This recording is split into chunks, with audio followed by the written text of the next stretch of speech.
Ano nga kaya ang magiging pangalan ng maliit nga nating farm? Etong si Ran gumagawa na nga ng pwede niyang pagsulatan nga dito sa harap para kapag papasok nga ay makikita mo nga yung pangalan. O siya, eto't sinubukan ko nga ilagay etong si Gael nga sa stroller at tuwang-tuwa ako diyan kapag tinataas niya yung mga paa niya. Eh, hindi rin talaga namin to ginagamit kasi lubak-lubak nga dito mga mare kaya hindi nga maipintay mukha ni Gael nga dyan. Paano nauuga siya? Talaga si Gael nga mga mare, sobrang tahimik nga na bata at tingnan nyo naman nga mga mare o tamang galaw nga lang ng mga kamay. Abay, naka-4 pa.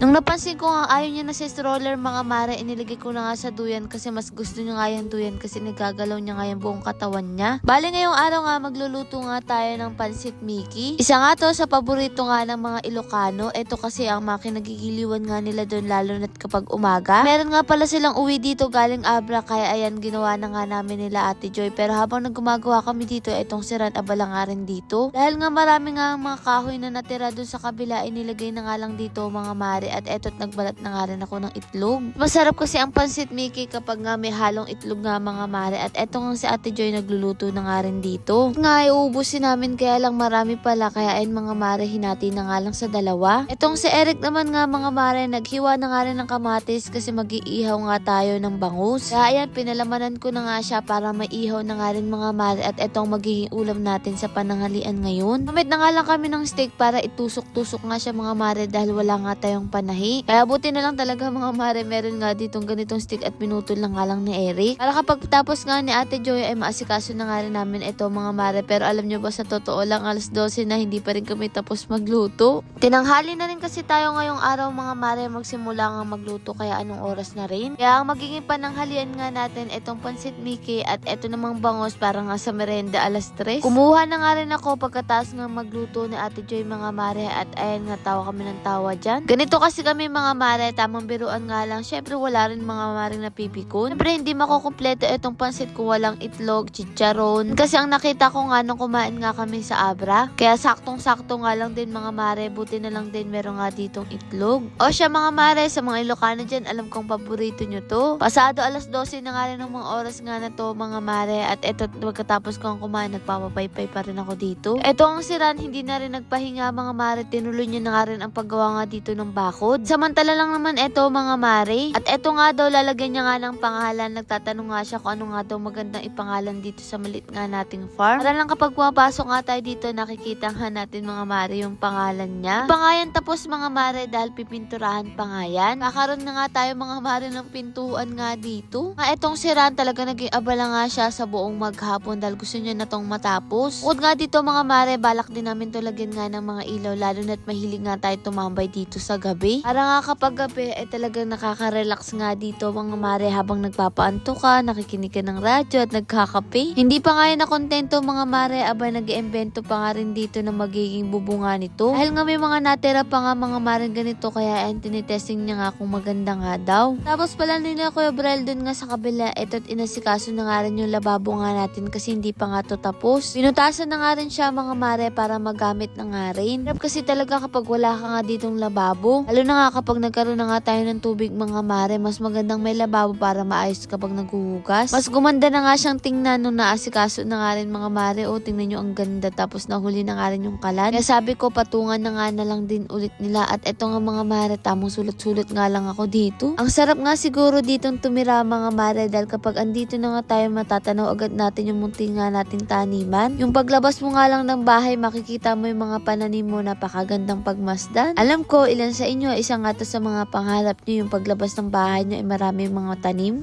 Ay nako mga mare alam nyo yung pangarap nga namin yun at eto nga si Ran tingnan nyo naman gumagawa pa rin dito ng bubong. Etong si Ran basta sinipag yan ang gusto maghapon talaga yan hindi mo yan mapipigilan. Huwag mo nga lang talagang iistorbehin mga mare kasi ayaw niya talagang pinapakailaman nga yung trabaho niya. Isan kasi mas gusto niya ang mag-isa at eto na nga mga mare ang ganda nga ng pagkakagawa ng bubong niya. Pero ngayon nga kailangan niyang tulong kasi kailangan mag-aabot pero tingnan nyo naman ang ganda-ganda nga mga mare ng pagkakagawa niya kaya nakangiti nga siya. Nung nagkita nga kami mga mare ang sabi niya siya nga lang daw ang gumawa niya at tuwang-tuwa siya. Lord maraming salamat po sa lahat ng blessing at syempre sa inyo mga mare. Paano ba yun? Bukas na lang ulit.